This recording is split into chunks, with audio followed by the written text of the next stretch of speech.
Lettre numéro 39 à la recherche de sens par Kim Nataraja. Chercher du sens a toujours été un aspect important de la vie de tout être humain, mais il semble que ce soit devenu une quête plus urgente à notre époque.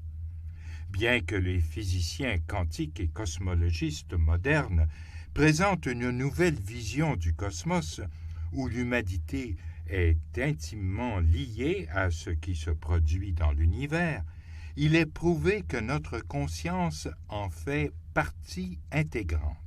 Beaucoup d'entre nous en restent encore à la vision de l'univers de Descartes, de Newton. Ils voient l'humanité comme isolée et dépourvue de sens.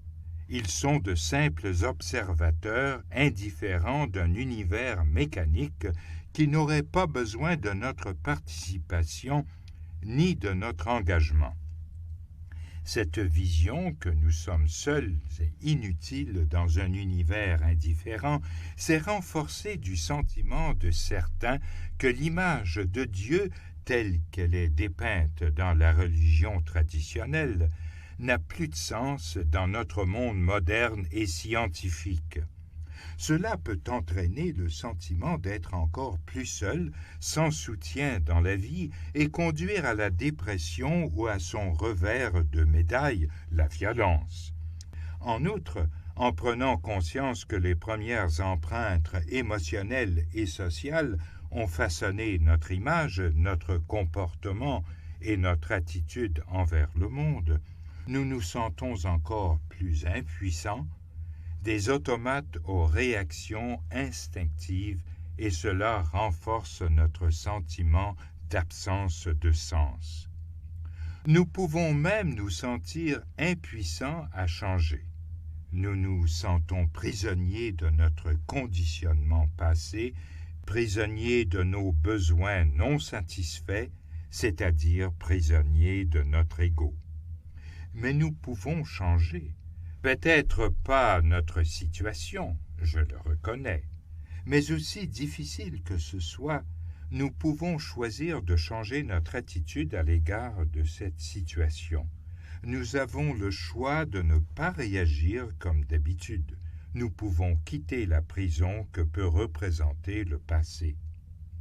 La méditation est ainsi un grand don, en nous incitant à abandonner les pensées et les images avec l'aide de notre mot de prière, notre mantra. L'image de Dieu, ni ce que nous pensons de Dieu, n'est plus ce qui importe, mais c'est l'expérience spirituelle qui compte. L'engagement dans la méditation régulière ouvre à un mode de connaissance plus profond, intérieur et intuitif, une connaissance pénétrée de sens, souvent appelée l'œil du cœur.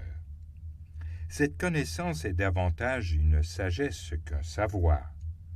Dans le silence, nous entendons alors clairement les injonctions de la voix intérieure de notre être profond plutôt que les bavardages superficiels de l'ego. Notre être profond nous incite à prendre notre croix. Il aide à faire évoluer les conceptions de l'ego et permet ainsi les changements nécessaires et l'unification de tout notre être. Nous pouvons quitter nos réponses toutes faites pour la liberté de l'instant présent. Un choix, une réponse créative et gratuite est possible. Une fois que nous prenons conscience de cela, nous sommes prêts à relâcher les liens qui nous maintiennent à la surface. Notre véritable être profond, relié au divin, est notre source et notre force, apportant à la fois la sagesse et compassion. Nous redécouvrons alors le sens de la vie que nous avions perdu de vue. Je ne parle pas d'un sens général de la vie pour tous. Nous avons chacun une signification unique, individuelle. La tradition du christianisme s'appuie fortement sur les concepts d'appel et de destin. Nous sommes appelés par notre nom. Chacun de nous est unique et spécial. L'appel semble toujours évoquer quelque chose de grand, quelque chose de particulier à faire, mais il peut simplement signifier être appelé à être qui nous sommes vraiment, là où nous sommes, par exemple, un bon parent ou ami qui permet aux autres de grandir. En insistant sur l'attention apportée à notre mantra, la méditation nous permet de nous détourner de nous-mêmes, de nos besoins et désirs, pour nous tourner non seulement vers Dieu, mais aussi vers nos frères humains. Comme notre monde serait différent. Écoutons Thomas Merton. C'était alors comme si je voyais soudainement la beauté secrète de leur cœur, la profondeur de leur cœur, que ni le péché, ni le désir, ni la connaissance de soi ne peuvent atteindre, le cœur de leur réalité, la personne qu'est chacun aux yeux de Dieu.